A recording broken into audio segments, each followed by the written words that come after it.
ಹೊರಗಡೆ ಇದ್ದಾಗ ಬಹಳಷ್ಟು ಚರ್ಚೆ ಆಗ್ತಾ ಇದ್ದೀನಿ ಬಿಗ್ ಬಾಸ್ ಅಲ್ಲಿ ಇದ್ದಾಗ ಗ್ರೇ ಏರಿಯಾ ಕಿಂಗ್ ಅಂತ ಹೇಳಿ, ಅದು ಸುದೀಪ್ ಅವರು ಕೂಡ ಹೇಳಿದ್ದು ಕೂಡ ಅನಿಸ್ತು. ಅದ್ರ ಬಗ್ಗೆ ಏನು ಹೇಳಿಕ್ಕೆ ಇಷ್ಟಪಡ್ತೀರಾ ಅಂತ.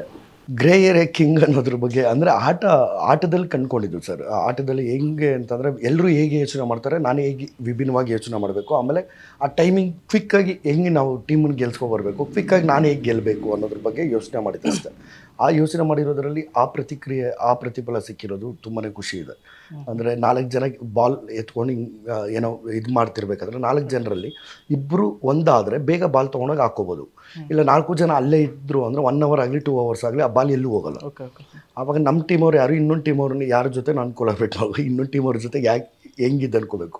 ಲಾಸ್ಟಿಗೆ ಯಾರ ಟೀಮ್ ಜೊತೆ ನಾನು ಯೋಚನೆ ಮಾಡಿ ಇದು ಮಾಡ್ತೀನೋ ಆ ಟೀಮವರು ನನ್ನ ಟೀಮವ್ರಿಗಿಂತ ವೀಕ್ ಇರ್ತಾರ, ಸ್ಟ್ರಾಂಗ್ ಇರ್ತಾರ, ಅದನ್ನು ನೋಡ್ಕೋತೀನಿ. ನೋಡ್ಕೊಂಡು ಆ ಥರದ್ರಲ್ಲಿ ಒಂದಷ್ಟು ಡಿಸಿಷನ್ ತೊಗೊಳೋದಿರ್ಬೋದು. ಅದಾದಮೇಲೆ ಆ ಬಾಲ್ ತೊಗೊಬರ್ಬೇಕು ಅಂದರೆ ನನ್ನ ಕೈಲಿ ಇಷ್ಟು ಉದ್ದ ಸ್ಟಿಕ್ ಇರುತ್ತೆ, ಅಲ್ಲೊಂದು ವುಡ್ ಪೀಸ್ ಇರುತ್ತೆ. ಆ ವುಡ್ ಪೀಸ್ಗೆ ನಾನು ಆಬ್ಸ್ಟಿಕಲ್ ದಾಟ್ಕೊಂಡೇ ಹೋಗಬೇಕು ಅನ್ನೋದಿಲ್ಲ. ನಾನು ಇಟ್ಕೂತೆ ಅಂದರೆ ಆ ವುಡ್ ಪೀಸ್ ಹಿಂಗೆ ತೊಗೊಂಡು ಹಿಂಗೆ ಎತ್ಕೊಂಡೋಗಿ ಇಡ್ಬೋದಲ್ವಾ. That is the grey area.